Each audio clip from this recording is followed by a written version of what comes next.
Hello, welcome to the Caffeinated Mammal Compilation Podcast. I'm your host, Sean Fox. On this episode, pop punk band Couchsurfer talks about tragic guitar tones, stolen t-shirts, unfortunate Instagram posts, and they give an acoustic performance of their song Crop Top from their upcoming EP.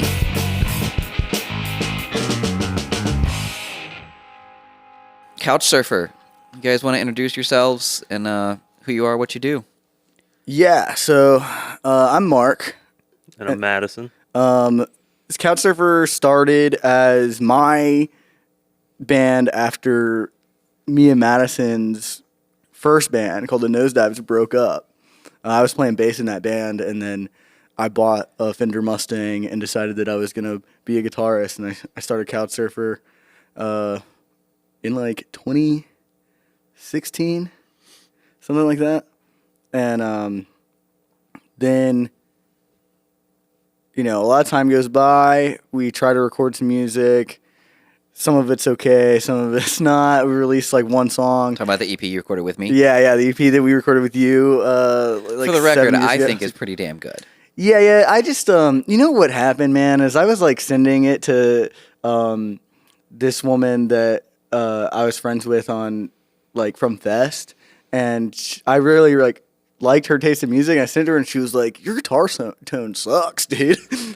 And then I was like, and I started listening to it, and I was like, it kind of does. And what it was is that I think I used that wave cannon, and it was just too distorted. And I've been doing like so much research on like how like guitar tones for good pop punk should be, and it's like if you use too much distortion, it like sounds really terrible. And it's like one thing I just like, it took me 10 years to realize that like you should just like use less distortion for your pop punk for it to like Less really is more, be bro. punchy. Yeah, less is more. So you, and I know you, and I know like how much time you spend tinkering with your tones, and so some lady told you that your guitar tone sucked, and you just like lost your boner immediately.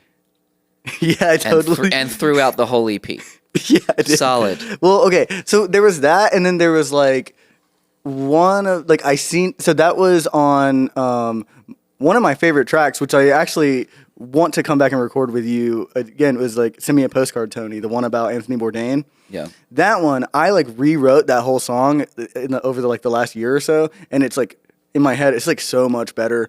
You would love it. It would be so much fun to record, and like the way that the guitar tones are on it originally, like listening, if like I listened to it like fairly recently, and I'm like, oh, it's just like too much of this, like on my guitar specifically. you just had it dialed up too hard. Yeah, it was just going too hard, and I was like, and I probably could have been like, hey, man, it was cool at the time. In the moment, you were like, yeah, stoked on this, but it's just your taste has changed since then. Yeah, and it's like when you're in a moment and you're like with an amp and you're like, crank that shit, right? Like it's like so much. It's so loud and it feels so good. Yeah. But then when you're like actually listening to it in a mix and you're like, oh yeah, like that's not the way that this should sit there, right? But I probably could have been like, hey, Sean, you think I could come in and like repunch in this one guitar track? Yeah, 100%. Yeah, and I probably could have done that, and I just never did. Yeah, we did it in an afternoon. Yeah, and then there was Would have been a good excuse to hang out. I Seen It. I also rewrote that song like almost immediately. Like it was like listening to the songs. It was like, oh, you know, like when you demo songs and then you're like, it makes you realize things about them that you can't tell when you're like listening to them. Yeah. When you're playing them, I mean, and like thinking about the chord shapes you're using and your strumming pattern and all that stuff, you can't think about whether or not the song's actually good, right? So it was like, I think that process of recording those songs with you was like made me take all of those songs and then like turn them into songs that I think are so much better because I like just heard the things like parts of my songwriting that were just like falling short. Well, then if you re-record those, I still think you should release that first one as like demos. I definitely am going to. I just it's probably going to be a little while. Yeah, no, that's fair. Yeah, because like it could be like our favorite band Bracket has these like tracks that they'd never release, so we could always just or they'd always do these. They have like and then remaster them. And what I Taylor like Swift from the Vault kind of stuff. Yeah. It's like Bracket has all of these. What are they called? Like I forgot. they have there's like 6 or 7 of them, just like lost tracks, lost or tracks, like home something. recordings. I mean, even it's something though to do. The name has something to do with food, but like Yeah. I it's do so love food. it's so many of these songs that are like just demo versions or like weird little like riff things that they'll just like release for like $3 and it's 20 songs. So you actually are here today, not specifically to do the podcast. We decided to do this Yeah. while you're here, but you're here to record 2 other songs that I've not heard yet. But we're going to talk about one of those songs, and you're going to perform this, and then of course Yeah. this will be released. So the song, later on. the song we're going to talk about, and the main one that we're here to record, the other one's kind of like an afterthought, but I like it a lot too. Both of them are great, funny story songs. But Crop Top is a song about my favorite shirt. I've never seen you wear a crop top before. Really? No, I'm just kidding. I'm surprised you're so it's wearing actually- a full length actual. It's a little chilly. It's No. early. It's a little early, longer than it's early usual. spring. Yeah. Right, your shirt is, But, it comes um, all the way down to your pants. I don't understand. Yeah.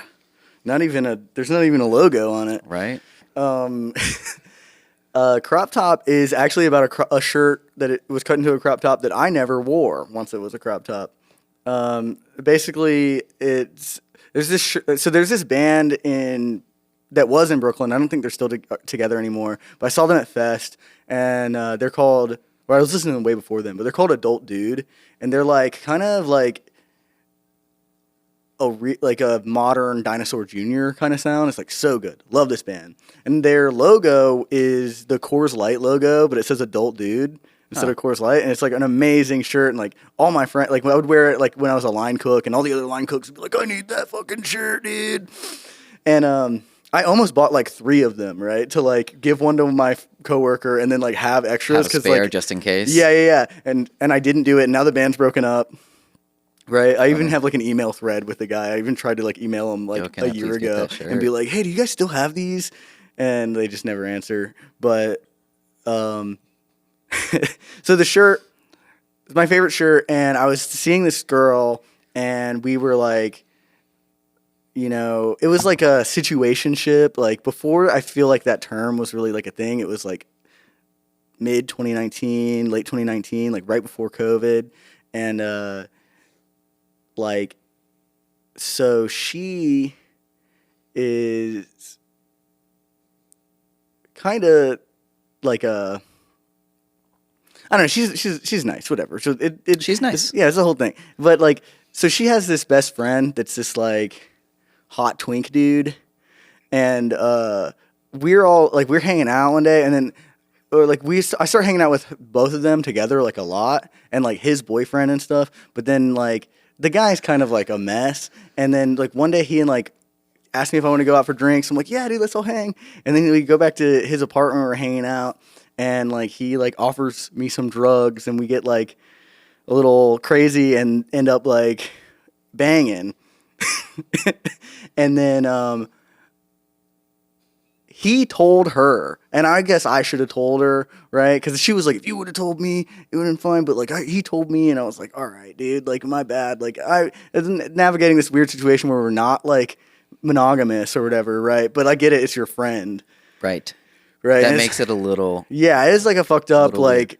like weird situation that like I'm not proud of, right? But I wrote this killer song about it. About As long as you wrote a good song, yeah, about like all is how forgiven.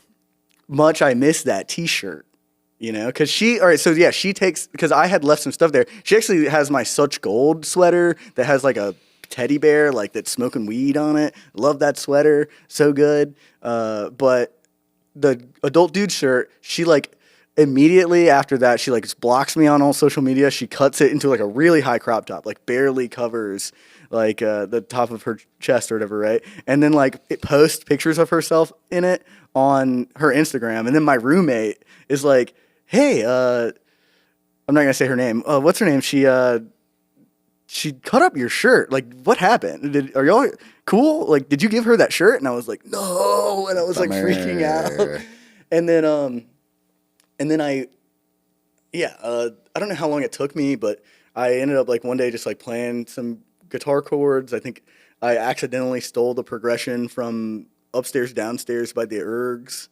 And then As long as you know the source and not Yeah, to it, yeah, like, you're yeah. fine, right? I That's figured how it that out after the works. fact. Like I was listening to the song and I was like, this is the same chord progression, but like Right? How many a step times have you higher. written like this song is great? Oh, it's not mine. Yeah, I mean, well, the thing is, like, if you play a chord progression that no one's ever heard before, it's not gonna sound good. Like No, you're people have found all the chord progressions that Yeah, sound good. Right? everyone, Yeah. all the combinations. And then I was online on Instagram, and I like had there's this band called, I have a tattoo of them, Aerial Salad. They're from Manchester, England, and this girl was in their music video, and I like followed her on there, and we started talking, and then became really good friends, and we were like video chatting like all the time during COVID. And she's in this great band called Wonk Unit. It's been around forever. She's like their newest member. She does like backup vocals and plays keys. Her name is Vez, or she has a This project. is not the crop top girl. No. But she helped me write the lyrics to Crop Okay, Top. gotcha. Yeah, yeah. gotcha. So I got to give her some credit because like I wrote like the chords and I wrote like the chorus and like the first verse, and then she like helped me with the second verse, and so I'm gonna throw some credit out there. That's Vez. Her solo project is X-Ray Vez. She has this great song called Buzz Cut, and then she has another song called Alkaline Trio Tattoo, which actually like is a song about me. And then she has, and then Wonk Unit, which is like a classic like '90s London punk band that she plays keys in. And then so she co-wrote this song. Yeah, so she co-wrote this song. That's most of what I have to say about it. I mean, like if we're gonna talk about like my ideas for production and stuff, like it's not done yet. We're about to do it, but Right. I'm trying to go for this like super drag Nirvana sort of wall of guitar sound, Sure. kind of thing. That A I'm little bit of like Southern California punk in there, but not heavy to where Yeah. we're getting signed by Fat Wreck instantly. yeah. I mean, who knows, man? And then and so some things I want to say about Couchsurfer, I guess, would be that I had this project, decided to like was doing it with Jared and some other Yeah, guys. we share a drummer. Yeah, we share a drummer, and I got like just fed up with my life a lot. Wasn't really having like a lot of fun playing music, and like felt like Charlotte, where I lived, was just getting more and more and more expensive, and I was like, I could live in a cool city for the same price and not have to pay a car payment. So I packed all I bought a van with my COVID money. That red van, right? Yeah, and I drove it up to Brooklyn. It broke down immediately, and I abandoned it in the street. Dude. But it got you there. Yeah, I it got me guess. there. It got me there, and then I started like another iteration of, or at first I was like, after like the murder of George Floyd and all these things, I was like, like, what am I doing with my life? Like, why do I even like what's up with all this like pop punk stuff? Like, what do I even care about? Like this like really like inconsequential stuff that like I felt like I was just kind of trying to do something that didn't matter. But like what happened is I got to New York and I was like, no, I'm not doing any music. But I met this guy named Max, and he's in a band, or they're in a band called Ultra Deluxe, which is like this great screamo band. And me and Max like joined the same communist organization, and like Max really like pushed me to be like, actually no, like you can use your platform in music to like push for like progressive politics and like working class organization and stuff like that. And so me and them, I worked together to distribute like political literature and stuff at shows. And I started another iteration of Couchsurfer up there. It didn't last super long because of drummer issues. Always is the case, really. Except with Jared. Jared's really reliable. He's the most solid dude. Yeah. And then I love being in a band with him. Like, yeah. and it's just me and him at this point. And Yeah. it's perfect. It works exactly the way it needs to. Yeah, if I would have 100%. stayed, I would have asked to play bass. That would have been super fun. I would have probably been cool with that, but you know. And then, so Madison, we were in our first band together. It was called Nosedives, and it was like super cool. And then when before I came down, we were sending each other music a lot, and then when Talking on the phone, talking about like what happened and everything, and like where it would have gone. And I feel like Sweetly falling asleep together with the phone still on. that's it. Yeah. Multiple nights. I was like, why'd you hang up on me, bae? Yeah. But then we got back down here and we just started playing like just my songs because I was like, I'm gonna record some music while I'm down here because I came back down like under not the best circumstances, like, and was like, okay, while I'm still in Charlotte, I need to like do something that like I was here for a reason, did something right, and we started playing music, and it's the best I've felt about playing music with someone else in like a really long time. That's solid. Yeah, so I think going forward, Couchsurfer is going to be a recording project between me and Madison, and then like maybe some short tours Sure. here and there once we release a full, like the first like full EP. But you're going back to New York here pretty soon.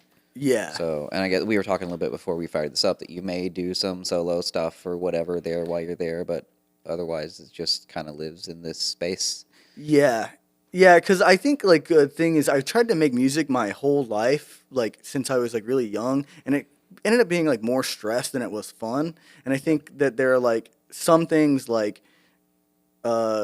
being like a labor organizer or like using like being like studying like politics and social movements and like how these things move forward and trying to put an effort into that is a little bit more important to me than like being in a van every day Right. like You can combine those things. yeah, I mean, you can do them there are plenty together, of yeah. bands that yeah, you can do them together, their but I thing. think mean, that look there's at Laura like Jane Grace. She yeah, totally. lives that. Yeah, or like, yeah. There's a ton of bands. Like even my like, and that's the thing. Max from Ultra Deluxe is like a huge influence on me on that, and like why I'm honestly kind of why I'm still playing music Yeah. is because of that influence and that push. But like, I think the big thing for me is to move forward and say I am going to like kind of expand my zone of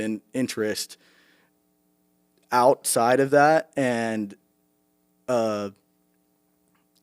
yeah, like or outside of the music, right? And Sure. and like make sure that my art is something that makes me happy, that I'm like doing because I really like doing it and we're Oh, yeah. having fun, and Well, that's what's the point? yeah. Otherwise? So, and I think a lot of times, like like some of the people I play music with, like I love so much, like they're my friends, like I can hang with them all day, and like we can like party or like shoot photography together or like go on walks, go to the beach together, like just chill. Yeah. But like when we sit down and put guitars in our hands, I'm like, geez, it's such a headache to communicate my ideas. And then like with Madison, it's kind of like, hey, check this out, and it's like, oh, and then it's just like a song is written, like a song is like, we just do it, and it's just so effortless. So I think moving forward, like that's the process that I'm going to try to do. And then what we end up doing is either I'm going to come down to record here with you and Jared and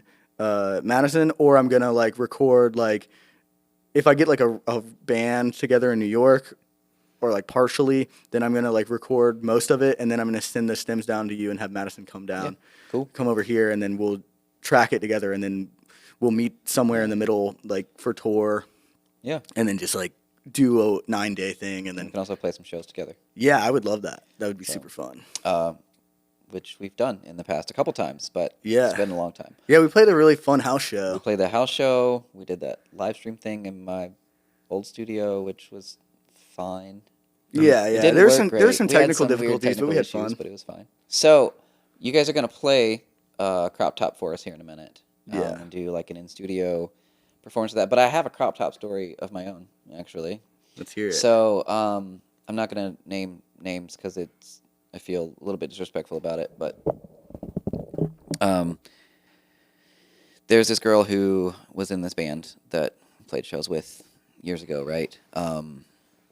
And at one of those shows we played several years back, she snagged a T-shirt from us or whatever. And then recently, like in the last year or so, she kind of was going through some mental health issues, and that's not, and which I'm not making light of that at all. But she was very public about a lot of the things she was doing and posting a lot of these really extreme videos.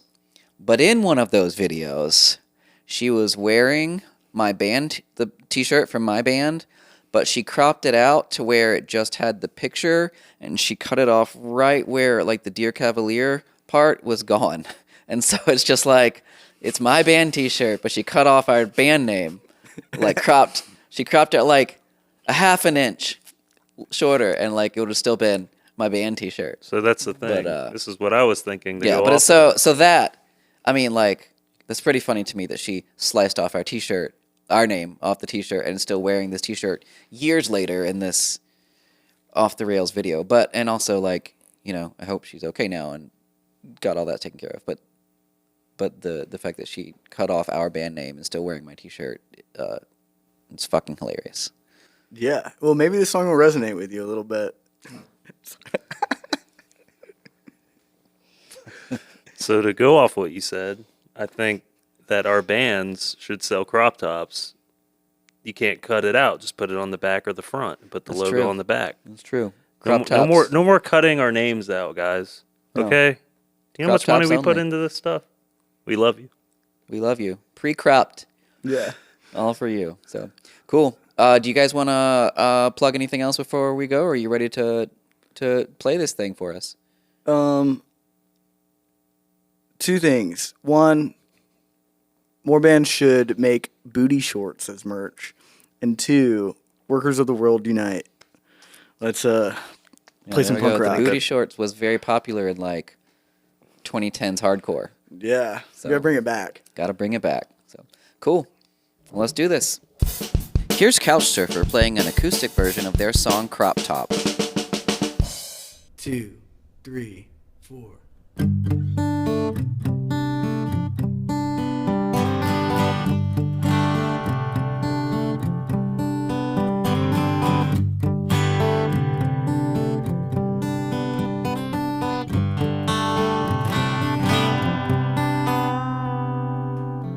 Seeing you as a crop top really made my heart drop. All those times I got hung up and lost it, picturing you hung up in my closet. You and me had some good times, house parties and bike rides. All the times I got hung up and lost it, you always had my back. But she cut you into a crop top, cut you into a crop top, cut you into a crop top, cut you into a crop top, and I just want you back.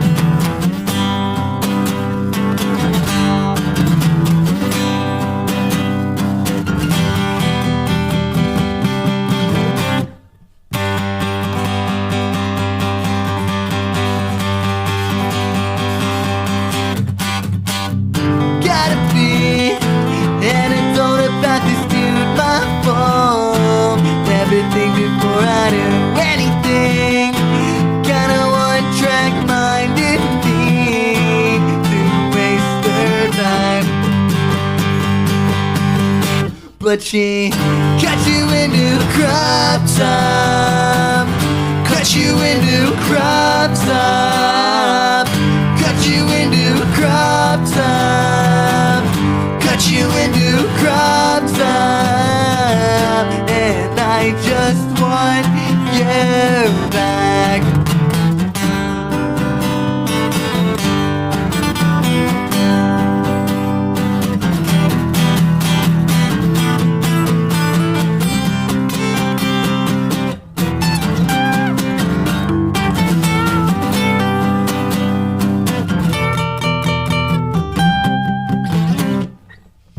Cut you into a crop top, cut you into a crop top, cut you into a crop top, cut you into a crop top, and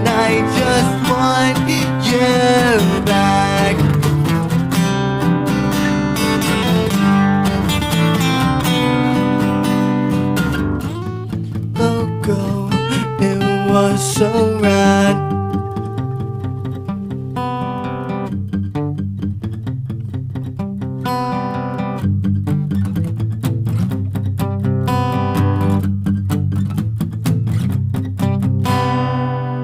Seeing you as a crop top really made my heart drop.